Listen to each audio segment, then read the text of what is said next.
La rubrique des belles lettres et des arts, c'est la rubrique de Ibrahim Adamou. Bonjour.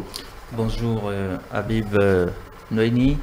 Bonjour en même temps Harim Lassissé. Bonjour chers téléspectateurs. Et en face de vous, Ibrahim Adamou, l'autre qui aime les lettres, c'est bien sûr monsieur Harim. Tout va bien, monsieur. On va appeler monsieur maintenant. Harim, bonjour. Bonjour Habib. Alors, aujourd'hui, nous allons parler de Vodun Days, nous allons parler de Jérôme Carlos, mais avant tout ça, c'est le bulletin des informations culturelles. Oui, je rappelle que c'est d'ailleurs le bulletin que nous allons commenter. On va faire un petit décryptage des éléments de ce bulletin. Alors, le mois, c'est vrai que le mois des Vodun Days a occupé la scène culturelle béninoise, mais elle tire déjà vers sa fin, mais il y a d'autres événements qui maintiennent encore la faveur de l'actualité dans le domaine. Ainsi, on note le ballet dénommé Les Danses de rêve du roi Béanzin qui s'est tenu le samedi 20 janvier 2024 à l'Institut français du Bénin. Et puis ce même jour, du côté de Porte-Novo, le centre culturel Akanga a tenu une conférence autour du thème Sonyambé ou le concept de l'homme divin de Ngala Douala, une étude comparée des spiritualités et civilisations africaines avec Tété Mandjombe. Et puis l'autre événement tenu ce même jour dans le même lieu, c'est bien sûr ce café littéraire organisé autour du livre Ogun et les autres matrimoines avec l'anthropologue Sakia Coutan. On reste à Porte-Novo pour vous annoncer la tenue effective de la rubrique littéraire au Bédié qui a présenté la bande dessinée Le Lionceau et le Papillon, traduite en langue nationale Goun par Kamen Toudonou, invité spécial de ce panel qui s'est déroulé dans les locaux de la Fondation Alexis Milido. Ce même week-end, le concours binal Miss Littérature a lancé officiellement les hostilités de cette année 2024. C'était en faveur d'une conférence de presse. Avis donc aux potentielles candidates. On poursuit ce rendez-vous d'information littéraire et culturelle avec cette actualité de Cotonou Créative qui organise du 3 au 29 février de cette année la deuxième édition de Black History Month. Prenez donc le rendez-vous. Au-delà de nos frontières, à présent au Sénégal, plus précisément pour vous annoncer que l'Institut français de Dakar a organisé la librairie aux 4 vents, une nuit de lecture démarré depuis le jeudi 18 de ce mois et a connu son épilogue le dimanche 21 février dernier avec l'écrivaine Faudia Zaouri. On ferme à présent cette randonnée informative avec cette triste note. Le journaliste chroniqueur émérite et directeur de la radio Cap FM, Jérôme Carlos, s'en est allé et sera inhumé le jeudi 25 janvier 2024 à Porto-Novo. Le journal de votre émission Jeunesse Dorée présente ses condoléances les plus vives et attristées à la famille éplorée, à nos confrères de radio Cap FM et à tout le Bénin en général. Ce sera tout, mesdames et messieurs. Merci d'avoir suivi le bulletin. Merci beaucoup à vous, Harim Lassissi. Alors, je le disais à l'entame de votre rubrique, la fête de Vodun, qui a célébré chaque 10 janvier au Bénin, s'est réinventée cette année. C'est le Vodun Days. Ma première question, c'est à vous, à Ibrahim Adamou. Est-ce une manière d'offrir au monde entier les richesses des arts et des cultures liées au Vodun? Merci beaucoup Habib Noéni. Je répondrai d'emblée par oui. Parce que, comme vous l'avez dit, le 10 janvier était consacré depuis longtemps aux religions endogènes, au Vodun notamment. Donc si cette année, l'exécutif a jugé bon quand même de créer ce concept-là du Vodun Days, on voit déjà l'usage d'une langue qui est universelle, à savoir l'anglais. Et quand on voit également dans le processus même, dans les manifestations de façon officielle, ce qu'il y a eu, on voit également, on note un casting universel. Des invités sont venus de partout dans le monde. Nous avons également ceux-là qui ne sont pas, qui certes ne sont pas au devant de la scène, mais qui sont venus observer ce qui se fait de façon culturelle et culturelle dans le pays, qui sont également venus des 4 coins du monde. Donc, je dirais oui, c'est une façon de redynamiser cette fête-là qui se faisait. Et c'est également pour le gouvernement de rester dans la droite ligne de la révélation donc, du Bénin qu'il a entrepris quand même depuis un certain nombre d'années. Merci beaucoup à vous. Même question pour Harim. Alors, quelles sont les opportunités pour le Bénin? Alors, je crois que mon prédécesseur Ibrahim Alamou a commencé par égrener ces opportunités-là. Forcément, pendant ces 2 jours, les 9 et les 10 janvier dernier, il y a eu forcément une forte affluence.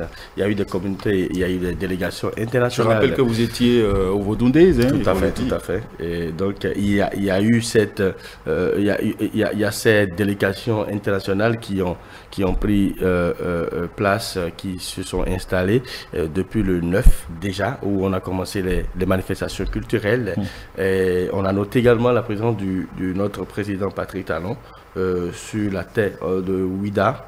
Alors, forcément, c'est intéressant et opportun pour l'économie du pays parce que de toutes ces délégations qui ont foulé le sol béninois, forcément, et notre économie, c'est notre économie qui en sort grande et avec beaucoup plus d'intérêt. Et derrière cette célébration, en dehors du fait que on a essayé de réinventer les choses, on a essayé de changer, de redynamiser cette célébration de Vaudou que tout le monde connaissait au pays. Il y a également il y a d'autres projets qui sont dans la même logique que cette célébration-là.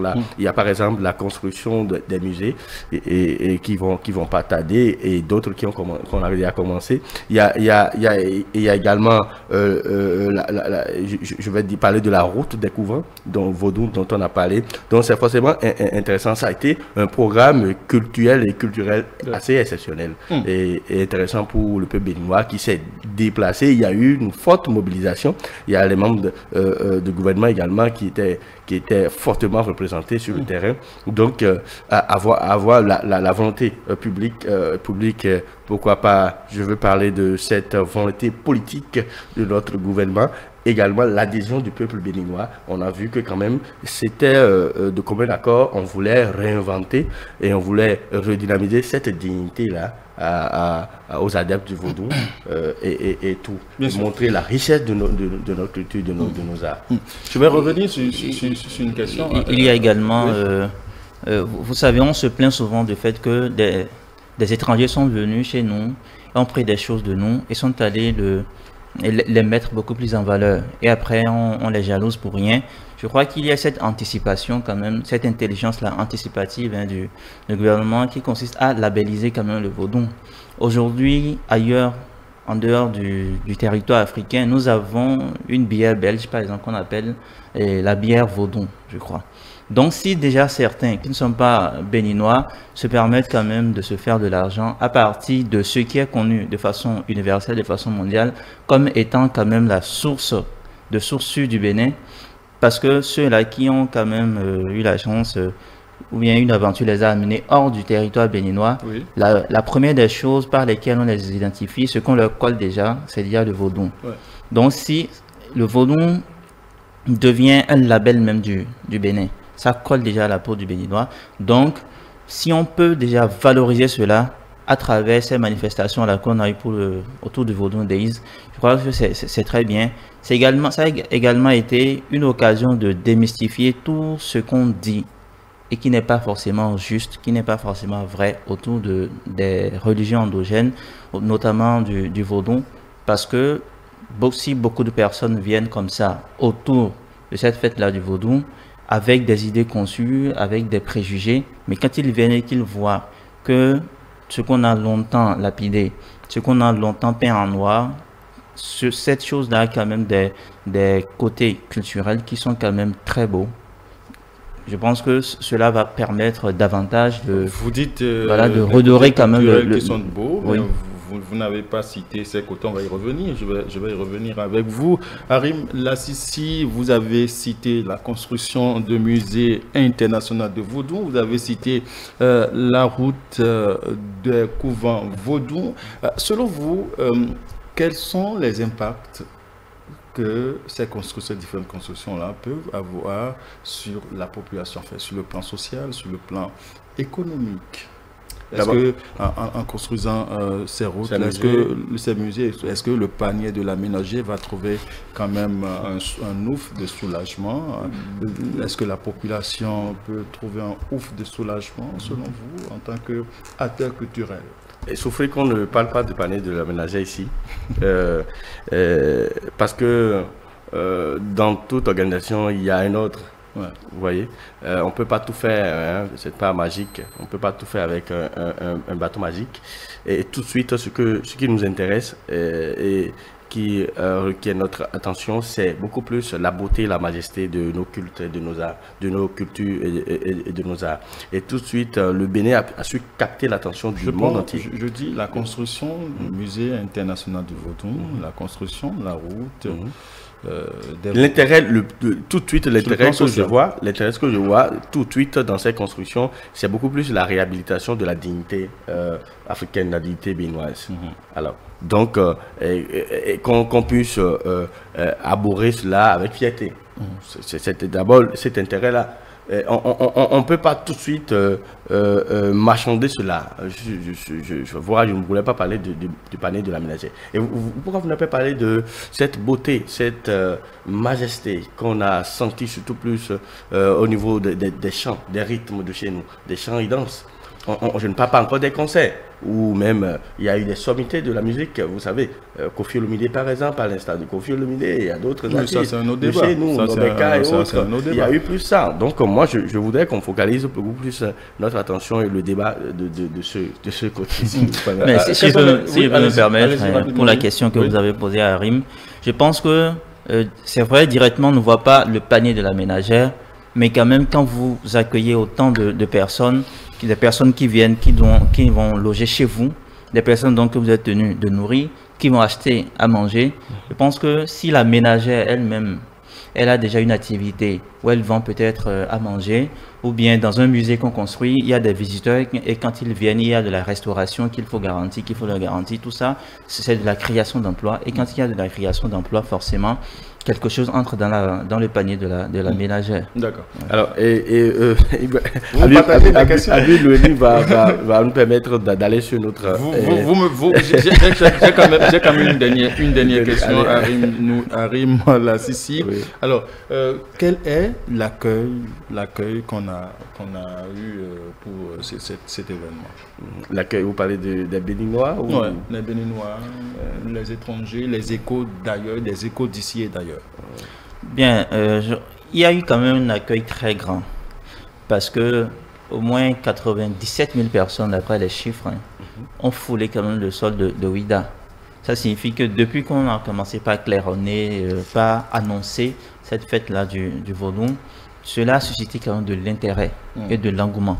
Donc, des gens se sont déplacés massivement pour aller le voir.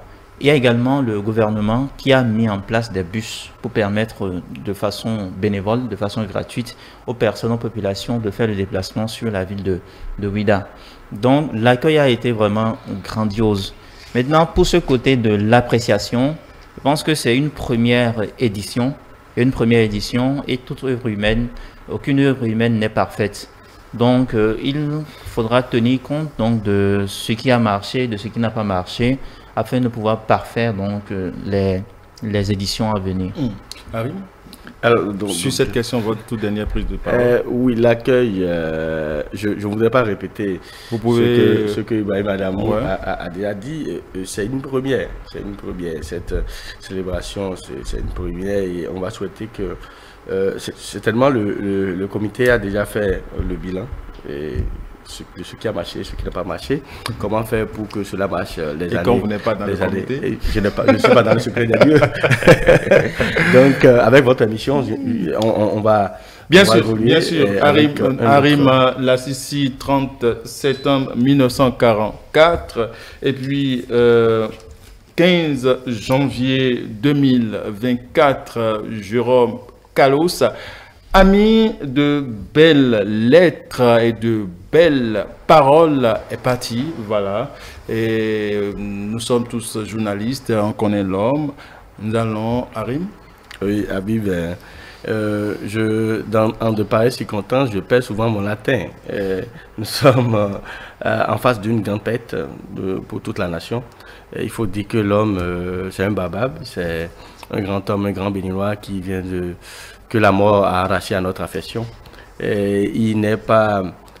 sa célébrité va au-delà même des frontières du journalisme, parce qu'il est écrivain et aussi il est historien. Ce que je retiens de l'homme, de son parcours sur cette terre, c'est beaucoup plus un homme qui aime le travail bien fait, un homme qui aime beaucoup sa patrie, un homme très dévoué pour sa famille et pour tout Béninois. Et si vous désirez travailler, effectivement, vous êtes jeune, vous voulez travailler, on vous dira que Jérôme Kalos fait partie de ceux-là qui vous tend la main et peut vous aider à vous frayer un chemin dans le monde Et on a appris hein, dans nos enquêtes que il fait partie, il est organisateur, il est formateur.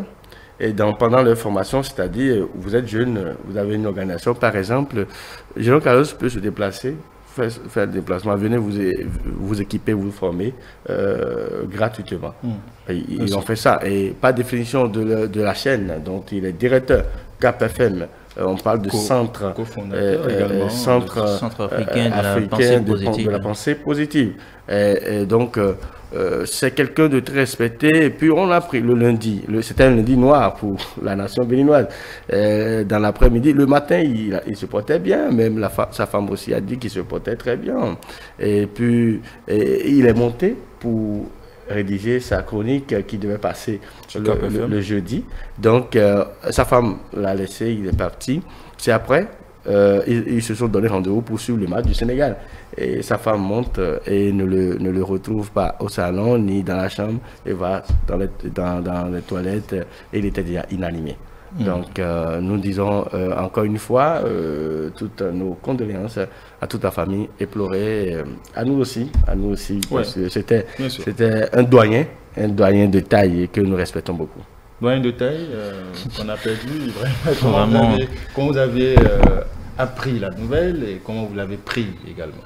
Vraiment, ça a été un choc d'abord pour le monde du journalisme, parce que c'est à travers ce monde que l'homme est beaucoup plus connu. Cependant, il était aussi écrivain, il était également historien. Il avait occupé de grandes fonctions, notamment directeur des bibliothèques nationales et des archives également nationales du Bénin. Il était également connu, malgré, voyez-vous, depuis qu'il est parti, tout le monde vient et fait des témoignages de façon émouvante et des témoignages très, très positifs. Et on se rend compte que c'est un homme immense. Donc cela a été une grande perte, pour notre nation. Également, malgré sa grandeur, la grandeur de l'homme, il ne mettait pas une barrière entre lui et les autres, entre ceux-là qui souhaitaient véritablement travailler, qui souhaitaient véritablement aller de l'avant. Harim Lassessi a évoqué ce cas-là où il venait vous former gratuitement. Et même ce qu'il a oublié de dire, c'est que quand il vient vous former, mais il peut également vous donner de l'argent pour vous accompagner. Combien, je me demande, parmi ceux-là que nous avons, ils viennent faire ce pourquoi ils devraient être payés, ils le font gratuitement. Et en échange, en retour, ils vous donnent encore de l'argent. Je pense qu'il n'y en a pas beaucoup, donc c'est une grande perte. Et journalistes que nous sommes aujourd'hui, je pense que on doit le prendre pour modèle et marcher sur ses pas. Et je crois, quand on parle de journalisme, je garde quand même une portion, un segment, je ne me rappelle pas. Vous savez qu'il a été aussi enseignant. Tout à fait. Donc, il a également parcouru de nombreuses nations. Je me rappelle pas exactement de toute l'expression, mais il y a quand même un segment, il dit le journaliste doit prévoir l'imprévu. L'imprévu dans son sac, on va trouver une fourchette, une cuillère, l'habit de rechange, parce qu'à tout moment, on peut vous appeler pour un reportage quelque part, et vous partez à tout moment. Donc, dans votre sac, il doit y avoir beaucoup de choses, le savon, la brosse à dents et beaucoup de choses. Et c'est ce que vous faites. On rappelle que l'illustre disparu a plusieurs fois fait l'objet de plusieurs distinctions. On l'a élevé au rang, on l'a fait officier au niveau de l'Assemblée, des parlementaires de la Pléiade francophone, et on l'a élevé, on l'a fait officier. C'était dans le temps, même l'Assemblée nationale, l'actuelle législature également, le président de l'Assemblée l'a également, Louis Vlavonou l'a également notifié et l'a fait officier également, avant qu'au niveau de la francophonie, qu'on le fasse également. Donc il y a eu plusieurs distinctions qu'on ne saurait citer ici, mais on retient que l'homme a quand même accompli, tout est accompli comme on le dit. Merci beaucoup Arim. Nous n'avons plus assez de temps, je vais quand même citer 3 œuvres de l'homme. Puisque nous sommes en littérature, vous ne commencez pas les enfants de Mandela, Fleur du désert, le miroir. Alors, vous préférez vous choisissez n'importe lequel et vous donnez un mot, et puis on va clôturer, on va clore notre entretien. Oui. Il y a également Cri de liberté, qui est un recueil de poèmes et qui a été publié en 1972, période révolutionnaire, vous en doutez, donc qui réclamait déjà la liberté, qui dénonçait déjà ce qu'il y avait à dénoncer à l'époque. Donc c'est un travail qui est vraiment à saluer et que je salue ici d'ailleurs. Et également, au-delà même de ces œuvres-là qu'il a publiées et qui sont reconnues, estampillées littéraires, ces chroniques également ne manquaient pas du tout de littérature. Ces chroniques avaient cette saveur-là littéraire que lui seul quand même savait donner à cette matière. Voilà. Et Arim, je vais mot de fin, voilà. Donc, je vous remercie. Je remercie également Adamou sans protocole, sans protocole aucun. Alors donc on va se retrouver très prochainement si Dieu le veut. Merci beaucoup à vous, chers chroniqueurs littéraires. C'était le Vodun Days et hommage à Jérôme Kalos. Merci beaucoup, chers téléspectateurs. Nous allons poursuivre cette émission et c'est l'heure de Junior d'Afrique.